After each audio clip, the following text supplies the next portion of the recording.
आजकल हम लोग काफ़ी सुन रहे हैं कि किसी को ब्रेन में हैमरेज हो गया। ब्रेन हैमरेज दो तीन टाइप से होता है।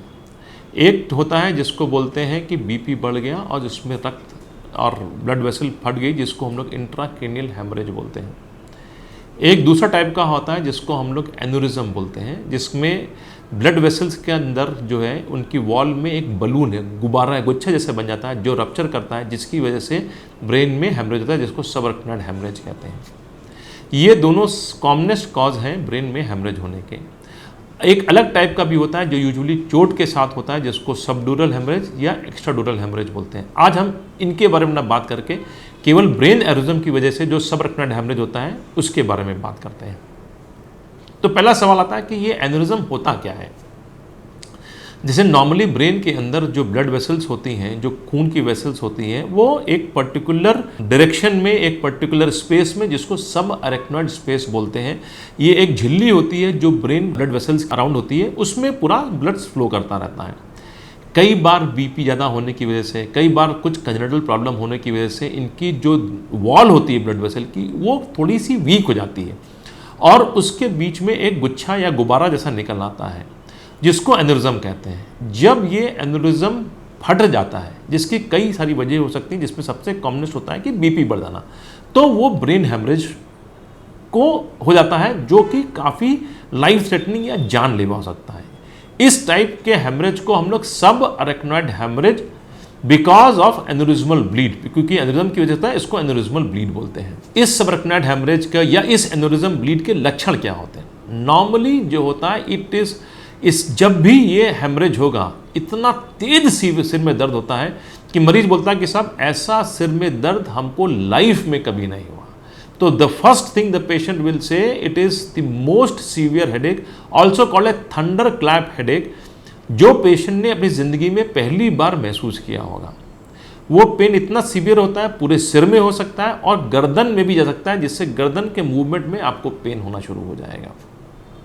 नंबर 3, इस दर्द के साथ कई बार आप बेहोश हो सकते हैं। नंबर 4, आपको इसकी वजह से कई बार फिट्स भी आ सकते हैं और हाथ और लेग को वीकनेस या पैरालिसिस भी हो सकती है। ये इतना सीवियर पेन हो सकता है कि ज़्यादातर more than 70 to 80% the patients can die because of this headache. So ये एक सीरियस और जानलेवा कंडीशन है, जिसके बारे में लोगों की जानकारी बहुत इंपॉर्टेंट है और जब भी आपको ऐसा लगे तो तुरंत हॉस्पिटल की तरफ जाना चाहिए। अगर ये इतना सीवियर है तो इसको डायग्नोज कैसे करते हैं, इसको पहचानते कैसे कि हमको एन्यूरिज्मल सबअरेक्नॉइड हैमरेज हो गया?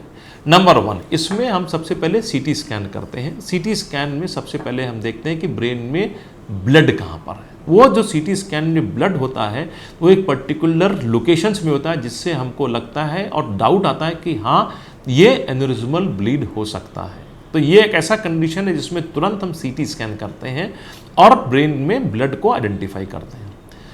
उसके बाद हमको देखना पड़ता है कि ब्रेन में तो कई सारी ब्लड वेसल्स होती हैं, तो एन्यूरिज्म किस ब्लड वेसल में है और कहाँ से रप्चर करा है, क्योंकि उसी को ट्रीट करेंगे तो ही दोबारा हैमरेज होने के चांसेस सबसे कम हो जाते हैं। इसको आइडेंटिफाई करने के लिए एक टेस्ट होता है जिसको हम लोग बोलते हैं सीटी एंजियोग्राम। ये आप ऐसे समझ लें कि जैसे आपका साइकिल या टायर का पंक्चर होता है तो उसमें हवा भर के देखते हैं कि जहाँ से हवा लीक कर रही है तो वहीं से पंक्चर हुआ है। वैसे ही हम लोग सीटी एंजियोग्राम करते हैं, जिसमें हम लोग ब्रेन की ब्लड वेसल्स में डाई डालते हैं। वो डाई पूरे ब्रेन में जाती है, जहाँ पर वो गुच्छा दिखता है इट मीन्स कि ये एन्यूरिज्म है और उसी की जगह से ब्लीड हुआ होगा। बट कई बार ऐसा होता है कि हमको ब्रेन के अंदर एंजियोग्राम में 3-4 जगह एन्यूरिज्म दिख जाते हैं, तो ये डिसाइड करना मुश्किल होता है कि किस जगह से ब्लीड हुआ है। तो ऐसे कंडीशन में जहाँ पर कॉन्सेंट्रेशन ऑफ ब्लीडिंग ज़्यादा होता है, जो एन्यूरिज्म के आसपास होता है, जिसके अंदर हम लोग देखते हैं कुछ होल जैसा दिखता है, जिसको हम लोग साइट कहते हैं ब्लीडिंग करने की, तो इससे हमको अंदाज़ा मिल सकता है कि यहाँ पर ब्लीडिंग हुई होगी।